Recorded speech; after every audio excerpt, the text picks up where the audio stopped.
What's going on? It's Celso Oliveira, section 128. I'm here with Eric. Sorry about the small delay. We're getting all set up. And, before I even go to our opening, Denis Bouanga, how about that? Steps up, takes the penalty, and puts LAFC 2-0. Everyone at that stadium, Eric, was assuming that Sonny was going to take the penalty since he was the one that ended up basically suffering the penalty kick, right? But Son hands the ball to Bouanga. So we have to talk about that, of course. We'll talk about the 3-0 win over Carson and an LAFC debut, right? Before we break down the RSL game. But first, our friends from Fugazi.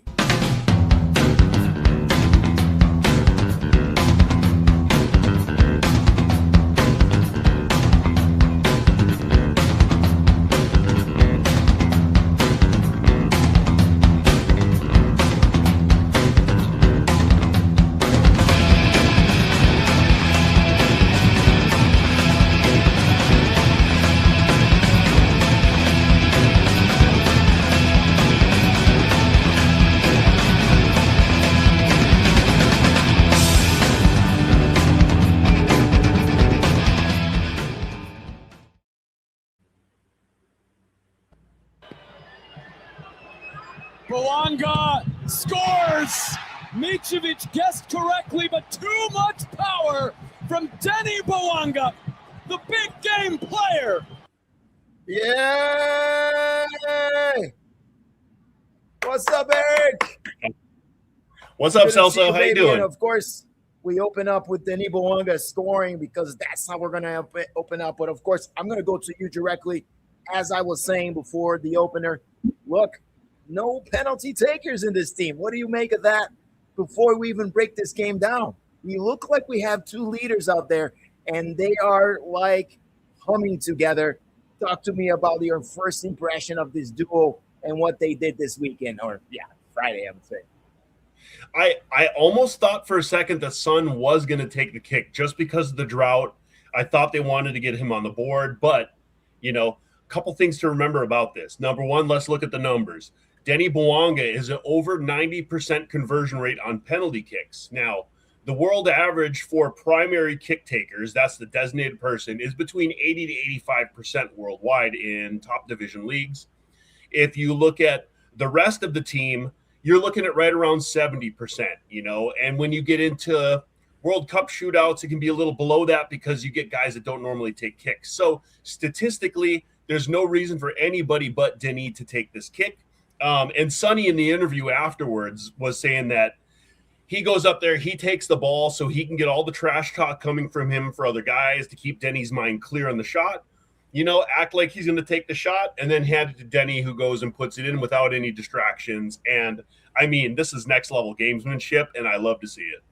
Bro, and we'll recap the El Tráfico. It didn't even look like feel like El Tráfico, I'll be honest, because between the World Cup and the fact that we've just been not having an MLS game, so just a lack of continuity, right?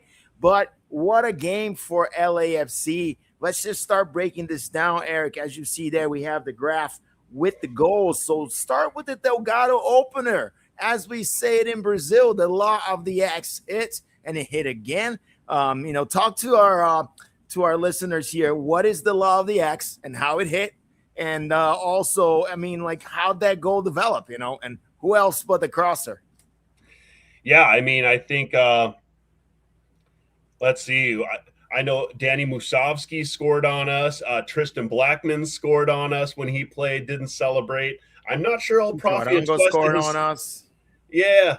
So, it happens. And one thing that we have seen with our players, and with Ordaz to DC, I'm sure at some point, Nate the Great will probably put a goal on us, but fortunately for us, I think we have yet to see one of our ex-players actually celebrate when they score in our house. They all keep it down.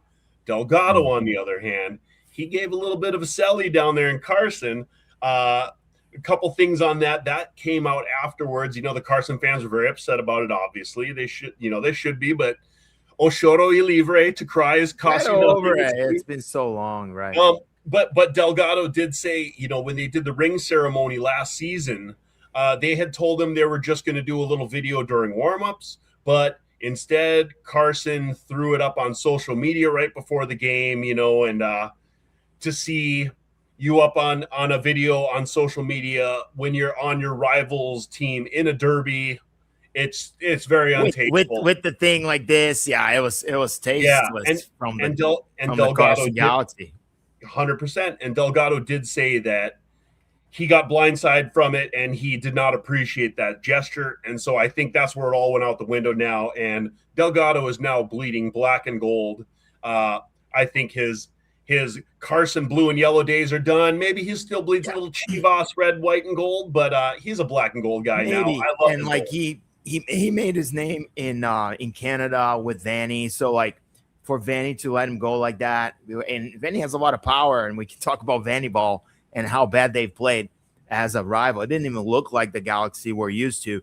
But merit to Mark Dos Santos as well, that for the first time did not allow a goal and a clean sheet to Hugo Lloris. And we'll talk about that as well, how he was, once again, and I told you guys last week, if we're going to win this, it's going to be because of defense.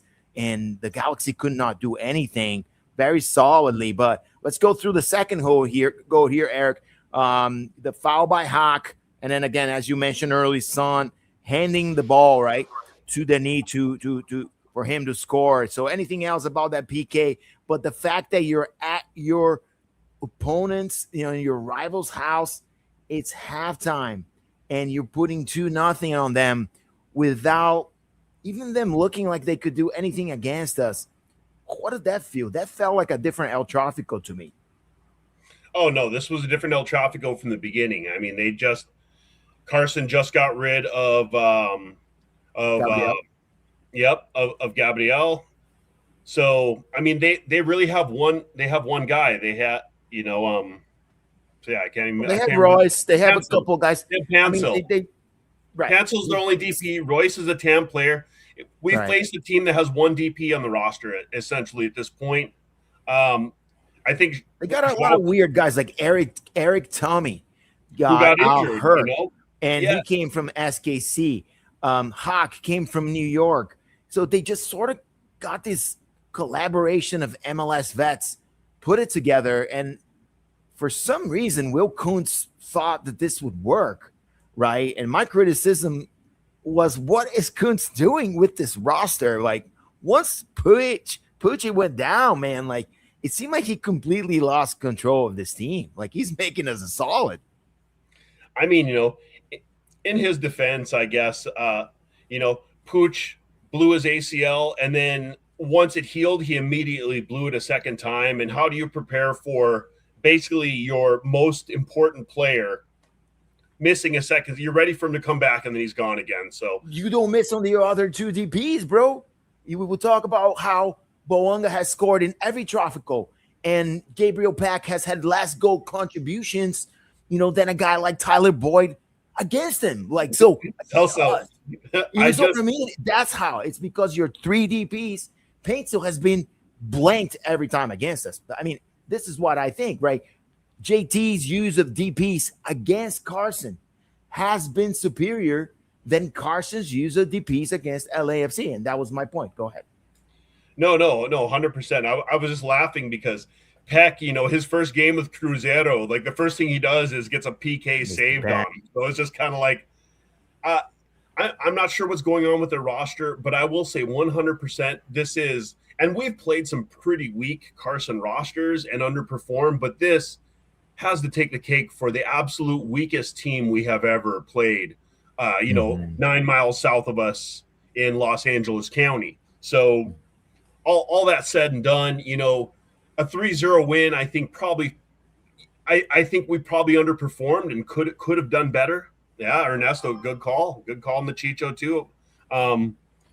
So this 3-0 victory, I mean, this should have happened. It probably should have been more. So that's kind of the pump the brakes on this team. We have very good matchups coming up this week. We have SKC, who's hot, on Wednesday, and I believe we have San Jose on Saturday. So both of these are going to be real big tests, and we're going to see a better opponent and see what we got. That said, The starting lineup, there were some parts of it that I was a little bit meh about.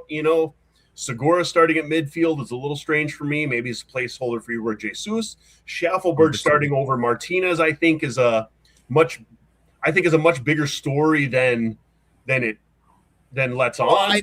I can get behind that. I think Schaffelberg is great. By the way, his cross originated that first goal, and he's a crossing machine. He fits the profile. He's a Canadian national that just played a World Cup and helped the team win one of these games. So I think that Martinez has a lot of raw talent, but half of his shots are going to go way over it, whereas at least half of Schaffelberg's crosses are going to maybe find someone. So I understand that, and I'm not saying I prefer one or the other, but I can see the coaching staffs going with someone that seems to have their their upstairs a little bit more in order.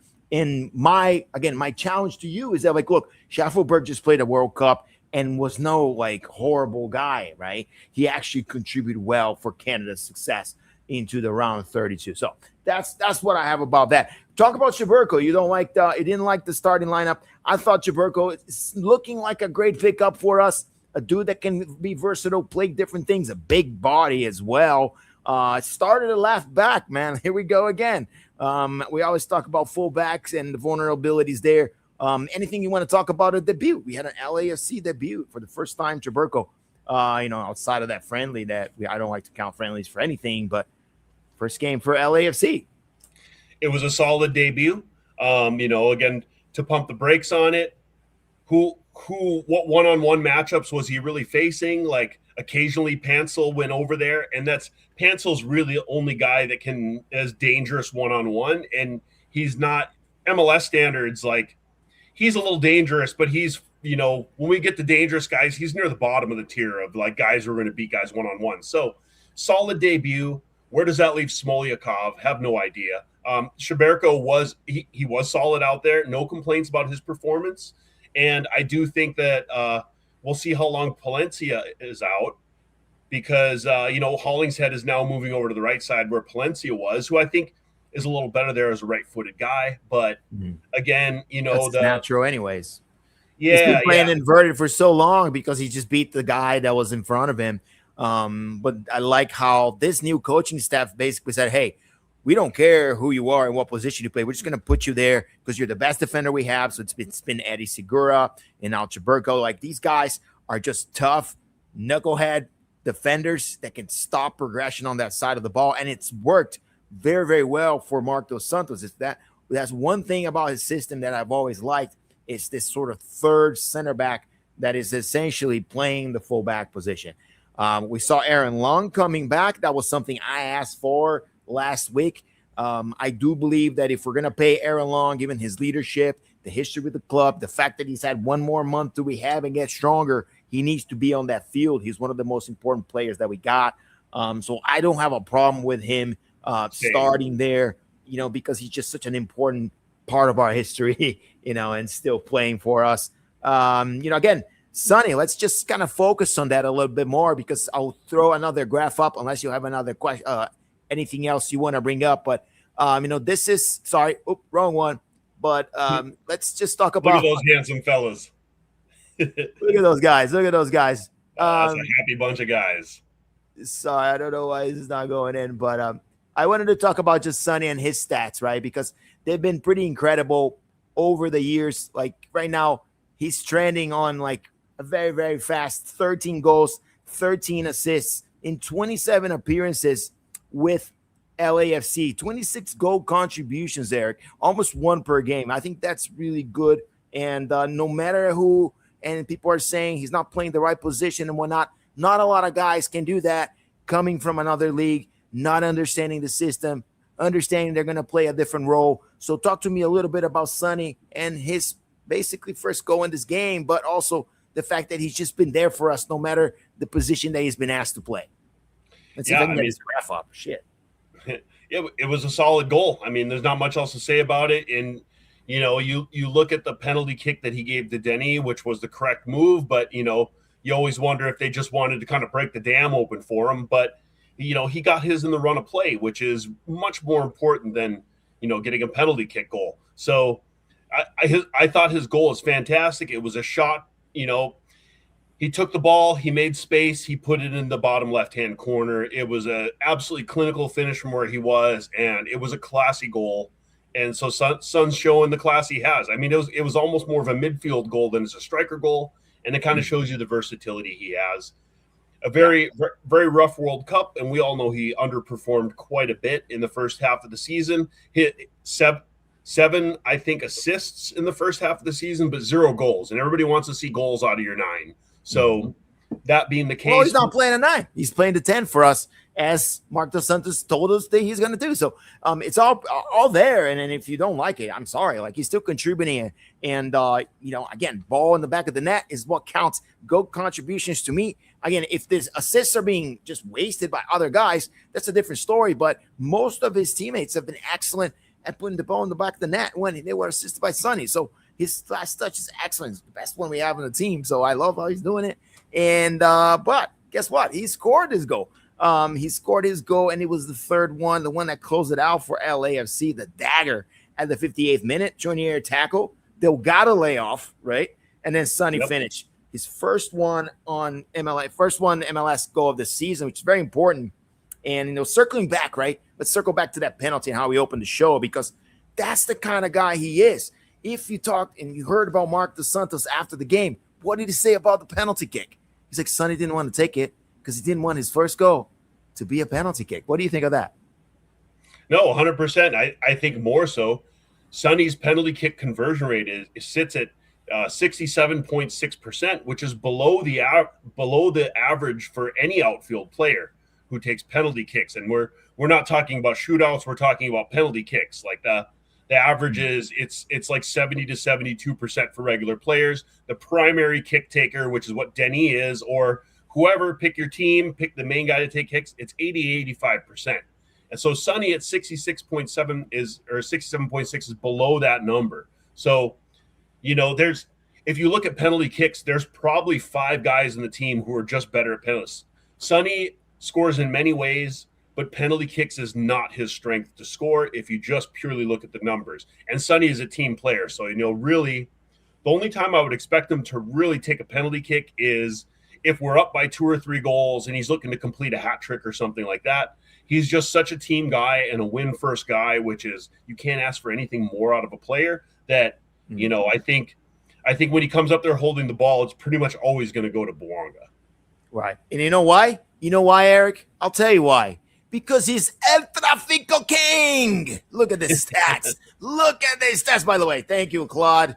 Appreciate you for all these beautiful graphs you can do for us. I love his hair. I love his hair. First off, the best hair in Major League Soccer. Every week he's got something going on. So he's always bringing it. He's got the style and the form, right? He's been also a little bit slower, I would say, in 2026. Has not been his best before the World Cup break. I felt that not going to the World Cup actually messed a little bit with the knee. But hopefully, taking this penalty kick, getting the ball in the back of the net is something that we needed. It's something that he needed in order to get back into top scoring form, which we've seen it. When that man gets hot, he's going to be a golden boot, like at least contender for the season. So I always ask this question because Carlos Vela is our idol and he's always going to be. But this dude, he keeps beating stat after stat. And here's another one for you, the El Tráfico King. What do you have to say about this, my man? This guy is Clutch City, USA. I love him. Go. Yeah, no, that 7 straight matches scored matches his goal scoring for the regular season. He's sitting on 7 goals and 2 assists in regular season play right now. He's always been our most prolific scorer. He is slowed down a bit. He really needs to pick it up the second half. I would love to see Denis be the first. He's already the first MLS player to score 20 goals in 3 consecutive seasons. I'm really hoping that he can be the first MLS player to score 20 goals in 4 consecutive seasons. So he's got to pick up his pace because we do have a little over less than half of the regular season to go. This is not the halfway point. I believe it's more like the 3/5 of the way point. But, if Sonny can score goals, this is going to open chances for Denis.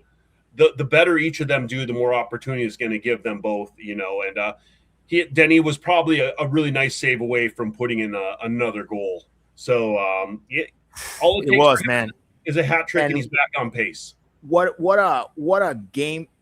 3 points, and it seems like the narrative of the big games not being won somewhat with Mark goes away. I know we had a bad month, but if you look at the resume, the opener against Inter Miami, a win. The Tráfico 3-0, not conceding a goal, which Toronto, I believe, has done it every single time the both teams would score, would hit. That was like a easy bet for anyone betting. It would always be a goal fest, a team that would just crack under pressure and allow nerves to be a part of the narrative. I did not see that. So I think that's all in coaching. Before we go to the RSL preview, I know the Galaxy is hurting. I know this is not the Galaxy we're somewhat used to see, but it was kind of a clinic by LAFC. And at no point we felt that they had anything to do and any chance to beat us. And I have not watched a Tráfico like that in a very long time. Kudos to Mark. No, 100%. It was a 3-0 thrashing. The traveling 32-52 got to do plenty of singing and dancing. We saw Carson fans going home early, which you always love to see happen when the 70th minute comes and they're starting to file at the exits. They just don't want the smoke walking out of that stadium from the black and gold, going Carson. So that's it's that. sad. Man. Look, It's not good. Not a good look for that franchise. I think LAFC is this fresh breath of air in the City of Angels, right? We want to be a good team, a place where other players want to come play, and a lot of these players have come to the Galaxy, have not succeeded, and I do believe there's a little bit of a cultural, I would say, eyesore in the winning culture of Los Angeles sport, that this franchise has been here for a long time. And yes, they have a lot of hardware, but they're kind of like my São Paulo team. They live in the past of these glories that happened when the league was different and other teams didn't really have a chance, right? And suddenly when you have a parity league or somewhere that other resources can be applied, they're just an eyesore. And once again, just really have to reel in from a horrible season, but not our problem. Let's talk RSL. Eric, you're going to this game, right? So quick standings check, my man. LAFC now third in the West, 27 points, 8 wins, 5 losses, 3 draws.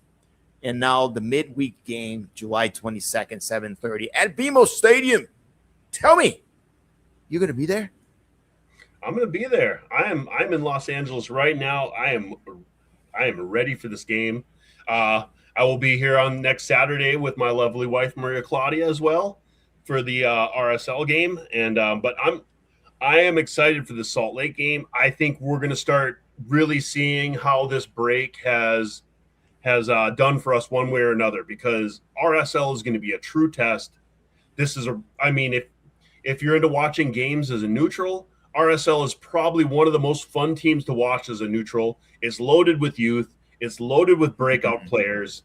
RSL kind of being one of those farm teams in the league. This team will probably get blown up as guys like Xavier Gozo move on somewhere else. We have Diego Luna, who is probably got to be close to going somewhere else. Herzar Khani, another exciting 19-year-old in their team, very good. So, the quality and promise that they have in players that are under 21 years old is really, really prolific. I don't know what's in the water out there. It's definitely not salt. It's good scouting, good leadership. I think RSL has always had their house buttoned up for as long as I've been following this league. They've maybe had one bad season and they always turn it around. I sent you 2 good players as well that you didn't even mention. Sergi Solans. He's just a Spaniard. The guy's been scoring left and right in Major League Soccer. No one's talking about this guy. So he might be good for a goal. Like, we haven't seen this dude yet. And he's scoring. I think he's up to 6 goals already in Major League Soccer. Juan Manuel Sanabria, that's a player that made the Uruguayan roster. I was reading about him. A big shout out to LAFC Uruguay, which I think is still reeling from the loss of Nathan Ordaz since he's got some Salvadoreño roots. I think he's turned into he's became like DC United DC United Uruguay United supporter now. Like he's gonna be starting to watch the East Coast games, which might align better with this time frame. So good luck with that. But yeah, man, like it's not a gimme at all. They come into our house, I believe, right? Is this right? Oh, yeah. Because you're gonna be there, duh. And again, the only injury they had is Lucas Ango. It's just kind of like a role player. Again, I did a little bit of scouting here for us. But this Sanabria guy, true dude, really good story, kind of like their Garçon, distributes the ball really, really well. Let's talk about your game script here. What do you think happens? How does this roll out? And, of course, talk a little bit about your starting lineup. I mean, this is a tough game because, RSL, they still have, veteran center back Justin Glad on the back line. I mean, I think he's pretty much an RSL lifer, much like Beckerman back in the day, who was, a player I always hated seeing us play against. But Glad anchoring that back line is good. They have Yedlin back there, who is still playing in the league. DeAndre Yedlin is at 33 years old, but he's an old US MNT guy. He's played at pretty high levels against all kinds of people, so that they have that there. I mean, their back line is good enough. It is better, much better than it was. Their midfield is also good. They have some great dribblers on that team, so we're going to have to be really careful. This is a dangerous team. Their defense is pretty good. Their offense can surprise you. So, like I said, I think this is going to be a much bigger test than a very deficient, bottom of the West Carson team, which, I am going to be absolutely shocked if Carson makes the playoffs. RSL is a team that could find their way into top 4 in the West in the playoffs seeded. So it's third right now, very similar record to ours, 8 wins as well. I believe that they one less game than us. Also, he didn't mention Cabral, the goalkeeper. Goalkeeper from Brazil. He's been lights out. Very good goalkeeper, solid, already the captain of the team. And again, the ability to keep bringing guys. They're not only role players, but true competitors and are playing for the badge, right? They're not playing for much else. They come to BMO Stadium, but let's talk LAFC and the starting lineup. There's, again, a lot of options now. Do we see continuity? Again, we saw a shout out to Ryan Hollingshead. 250th career start. I don't believe this is just LAFC. I believe that counts MLS. Yeah, Dallas and that's a stat. Delgado's at 358 games in MLS, the 24th all time. This guy is an MLS veteran, still giving us quality minutes. And by the way, you see the difference from the beginning of a new season that the older guys had some time to rest when everybody was gassed out. So when I see guys like Delgado, Hollingshead contributing it and looking good, I'm like, oh, look, they're not tired anymore. They had a month to recover. And now we have to grind our way through the summer, go through fall in order to get some hardware, right, in the playoffs. But let's just talk about your starting lineup against Real Salt Lake, Eric. Let's see. I'm gonna go pretty similar. Lloris will start a goalkeeper, I'm assuming. There. Okay. Yeah. Now the right back position has been kind of like the Chiburko. Oh, I'm sorry. It's been Hollingshead now by default. We are in agreement there. Let's do this one together, right? Let's do it like as a team. No, I'm ready. Yeah. It's gonna be. Go ahead. Yeah. No. I guess thinking about this, I feel like this is a game where we should go with just a back line of 4, and we need more midfielders in this game because I do worry. I think Real Salt Lake's real danger is going to be in their midfield, and that's where I think things can get out of hand. So I definitely don't, I wouldn't like to see Segura back there. Chonier, Delgado, and it might be a game for Tillman as well, just because we're facing a lot of young guys, and I think there's going to be a high energy at us. And Tillman, for what he lacks on the ball, I like what he does off the ball. chasing the ball and pressing and forcing turnovers. And also against a young team, I think the more turnovers you can force, the better it is, because what they have in ambition, they lack in experience. So I'm gonna go with a 4-3-3. So yeah, I would go Hollingshead on the right, and I'm gonna go Porteous and Long in the middle, and I'm gonna go Chaberco on the left. I'm gonna go Delgado, Chonier, and Tillman in the middle. Up front, I'm going with Bouanga, Son, and Martinez, and I bring Schaffelberg in later on, but I just like Martinez. That's not gonna happen. You know what? I mean, so I will tell you one thing that has bothered me. Shit. One thing that's bothered me is back in the CCL final, MDS said one of his regrets was not starting Martinez because he's such a game changer when he's out there, And there we come into the derby and he doesn't start Martinez again. Obviously it worked out this time, but I think with the back line we're going up against, they're probably going to have 5 in the back. We're going to need guys who are better at one-on-one. I think if we're going against a 5-man back line, putting in a cross machine like Schaffelberg, I think it's just going to be too congested in that box to find basically Son or Bouanga on the end of it to make anything happen. So that's my technical reason why I would leave Schaffelberg back on the bench and bring him out, because Martinez doesn't seem to have the legs to go 90. So bring Schaffelberg in, 65th minute, 70th minute to finish the game and see what we can do from there. Yeah, no, I love what you said, and I agree with everything that you said, but I don't think Marc Dos Santos and this coaching staff agree with you. And I believe that we're going to see essentially the same starting lineup that we saw for the Tráfico, with the exception, as you pointed out, Eddie Segura, steady Eddie in the middle, leaves Chonier, moves into that middle position, or even Delgado, and then you slide Timmy Tillman in there, and that's your starting 11. That's your best 11 for this team. Now, shout out to Ivan, because he always got some crazy Ivan takes, but some of them make me I don't sleep well. And then there's Ivan in my brain, and he's like, Tillman makes the midfield slow, right? And he didn't play this last game, and I will just ask you that, between Tillman and who played, which was Steady Eddie as a steady 6. We talked about it. He's versatile. He's like, fuck, man, put me in, coach. I'll play it, right? He's just that kind of guy. Do you think that Tillman, he's banged up, I also believe so, right? Do you think that Tillman not playing another game is not that bad? He's banged up. I guess we'll see. If he's not healthy, even if you rule out injury and he's not 100%, right? That's what I'm trying to say. I think if he's not 100%, you don't. Yeah, like I said, the whole reason I put 3 in the midfield is because I'm worried about RSL's midfield, and that's a good point. If Tillman's not 100%, then yeah, you don't put in a guy who's not 100% against a very young and very aggressive midfield. So yeah, I think the biggest loser in this all is Tafari, because he was playing real ball for us, and he's just sort of the natural player that hasn't played. Now, the question is there a rotation there? Maybe Porteous sits and Tafari comes into this game.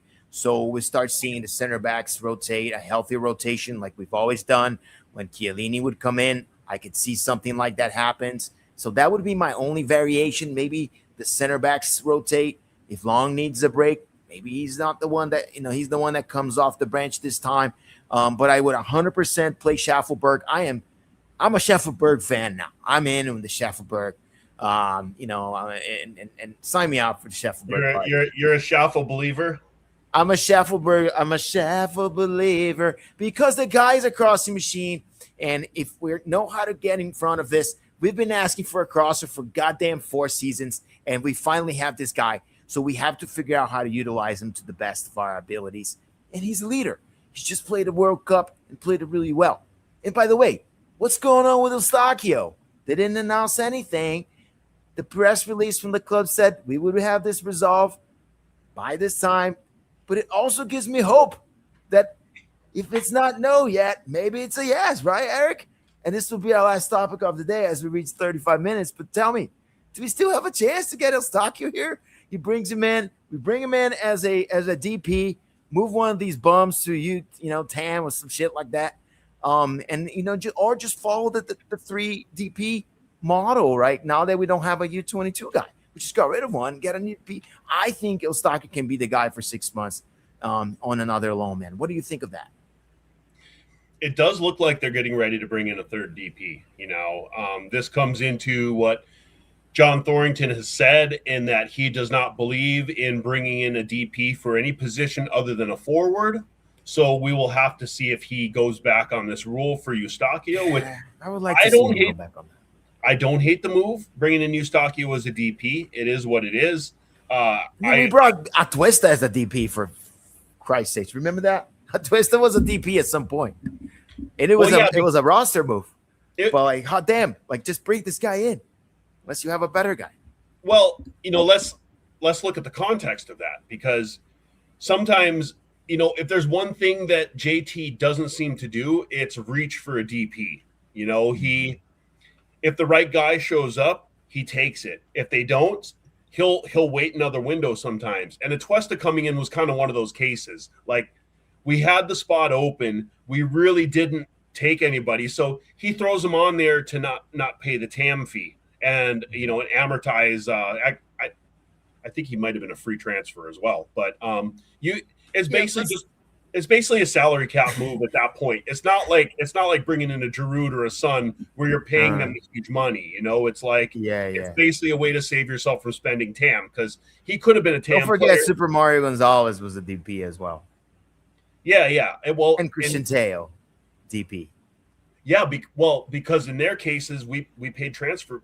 Teo we didn't, but with Mario we paid money for him. Yeah, Mario was not only we paid it up front and in the back. It was one of the most horrific deals. You have to amortize the transfer fees, and it counts against the cap. So in a lot of cases, you'll have to DP him for one cycle to basically get rid of the transfer money, and then if the salary is on a TAM level, you can do it, So, but anyways, as I was saying, with Baudry looked like he's leaving to Hammarby. Eustachio, how he just got here, was injured, now it's gone. This seems like such a waste of time. Hey, Tommy Scoops said it today. He said, they're basically some small details work out, but it's practically a done deal at this time. Okay. They're selling him back. So going back to Eustachio, which also came out, is that Porto wants they need to get 5 million from Eustachio to pay for a transfer they just picked up. So basically they need to move him right now. So they're probably willing to take a lower amount, right? So maybe I think they wanted 10. Maybe LAFC comes in with 7. And sign him to a 2-year deal. No, I think 5. I think five will get him. Yeah. Oh, yeah, there you go. I mean, that's but shit, man. Casemiro will cost Inter Miami 20x, and he's not a 20x player. I saw Steven play. He's got fire in his eyes. Sign him as a DP, and I will buy an Eustachio jersey. I've been wanting an Eustachio jersey, and people are like, can't buy a 6-month loan jersey. And I'm like, come on. He's the best player in the team. Not named Bouanga. But all right, man. We gotta get out of here. Yeah, I'm not get out of here, buddy. I'm not scared of that dude. I do see, like I said, us picking up a third DP. It very well could be Eustachio. I wouldn't hate it. I wonder if we move Nate the Great, though, it could be someone to replace that, right? If we moved, meaning the fact that we moved him already. Maybe it means there's a second leg of this, which means now we need a forward, someone complimentary, and it would be the big 3 of Major League Soccer. There, right? there it is. Sonny, Bouanga, and the big 3. Now I had to dig through it on this Eustachio coming from a Porto source. Hwang Bom Eom, the Korean player. That club needs 5 million for him, and they're looking to sell Eustachio to pay the transfer fee for Hwang Bom Im, the Korean midfielder, that very, very good player. Sure. So they're moving on from, they're not part of his, and they're willing to take a fire sale. That's the important part for us LAFC fans. There is that now Benfica will take a fire sale. They will not take a loan extension. They will not take a loan extension, right? So that's going to be a little bit harder for us to do. Hey, let's just take 6 more months, because Eustáquio's probably one. Hey, guys, I need to move. They don't want me. My contract is going to expire, and I'm obviously not going to come back. I think Eustáquio, he had too good of a World Cup to not move now. Like right now is when he has to move for whoever. And if it's not going to be us, it'll probably be somebody. I think somebody will take him. My only concern watch be someone in our continent, though. I don't think he stays in Europe. He's a guy that's been in Liga MX. He's a guy that has now MLS. He could be somewhere out here. And Liga MX, man, they're just loading up on our players. I don't understand that. Monterrey just spent $8 million for Diego Rossi. Behind that league so stupidly. Well, looking at some of these teams just spend money and take all of our good players. Look at what Chicago did. That's crazy. That's crazy, Eric. We're never going to grow as a league if we don't. I mean, you and I have been covering the shit since 2019 in a sense. And the salary, for the most part, is the same. The salary structure is the exact same. Now, the cap set has improved, but so did the price of the players is increased way more. You can't buy the same level players probably for the same amount you could before.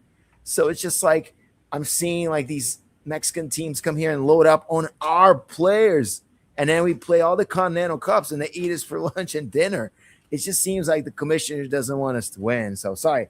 I just had to just get this out because I get kind of upset about that. I'll give you the last right of refusal here of talking before we get out of here, but I really hope they fix the salary shit, because I'm tired of seeing the Mexican teams come in, take our blast players. We want the Bouanga. We'll give you all this money. And then beat us all in the Continental Cups. What the fuck? What's the point of doing that? Right. Yeah, no, my one concern, my last concern with Eustáquio is the amount of time he spent injured in that first 6 months, which is about half of the time. So that's my one worry is we get him, he picks up another injury, we miss him for another 3 months, and that's it's always a risk. Denny Bouanga's durability has really made him special. Sonny's durability so far has made him really special. You need healthy DPs, and with Boudry leaving, midfielders will miss time too, because he's a two-way player, bro. He will actually come in and defend if he needs to and get his body into it. And I feel like if he's an LAFC DP, he might play through some more pain. And let's just hope that was a freak injury, that we will never see it again with him, because again, we found the stride here with LAFC. Eric, I need your predictions. You're going to this game. Where can people find you? And again, let me know how you think this thing's gonna end. Oh, I'm gonna be in my season ticket seats section 128, which I have never given up, even though I've lived out of town for a little over a year now for work. I still have my season tickets, so I'll be back in my seats. Everybody who knows me at the stadium will know exactly where to find me. I'll be there tailgating. It will be sunny bobblehead night, so it should be a bit of a mess. I did talk to my ticket rep who called me a couple days ago, and I asked her specifically about this. She said there will be 22,000 sunny bobbleheads to give away, which should be one for every each person gets one, and that's it.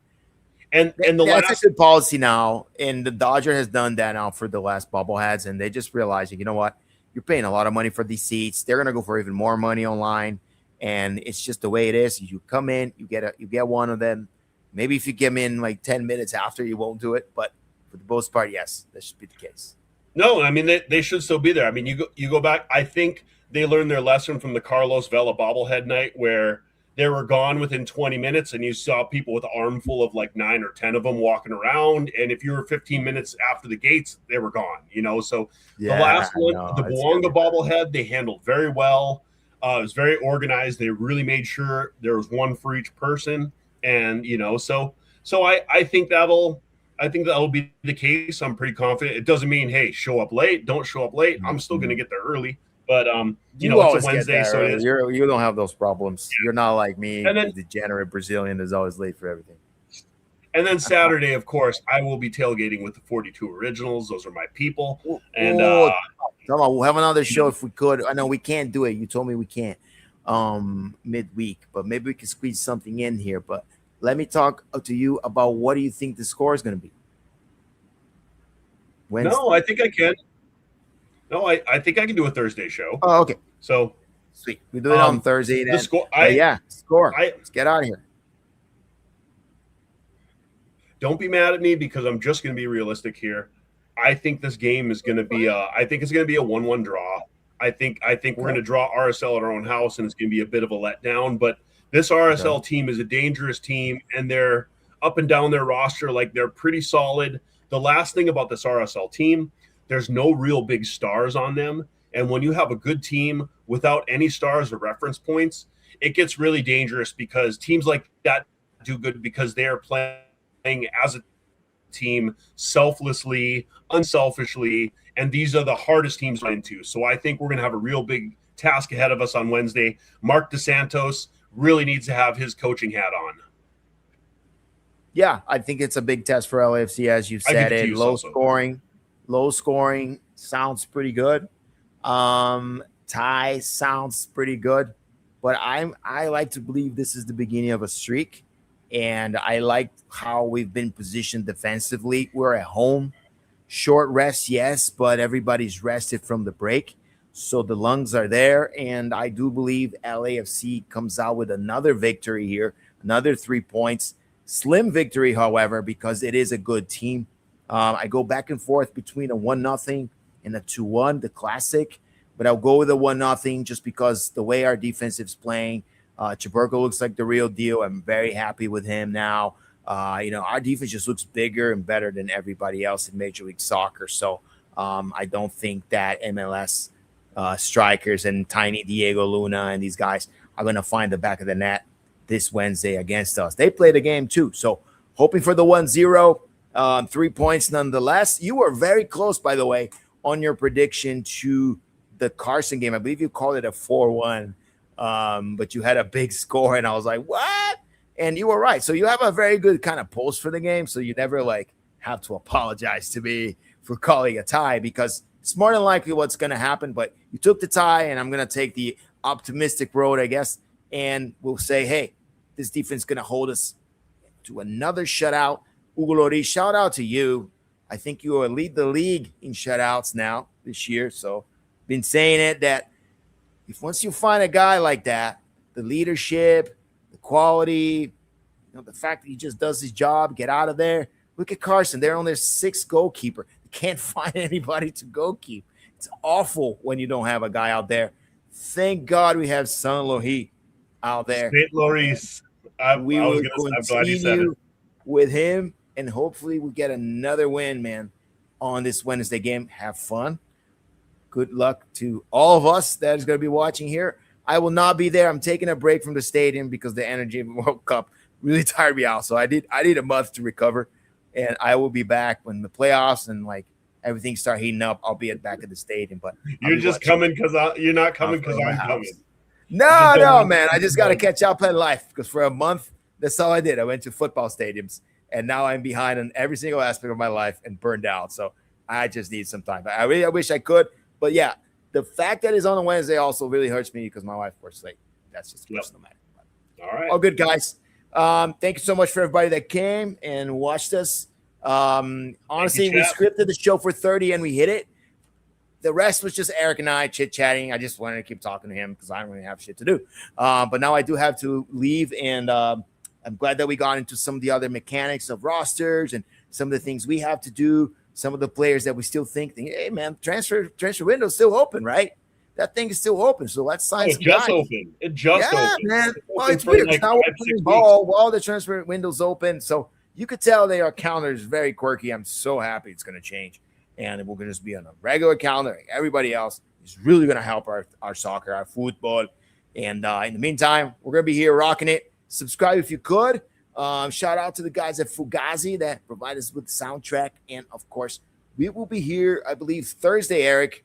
Is that Thursday? We're going to do it on Thursday. That way we can break down this Wednesday game and talk a little bit about the weekend game as well, which Eric will be there as well to attend in person. All right, buddy. Good talking to you. And here's our Fugazi guys again.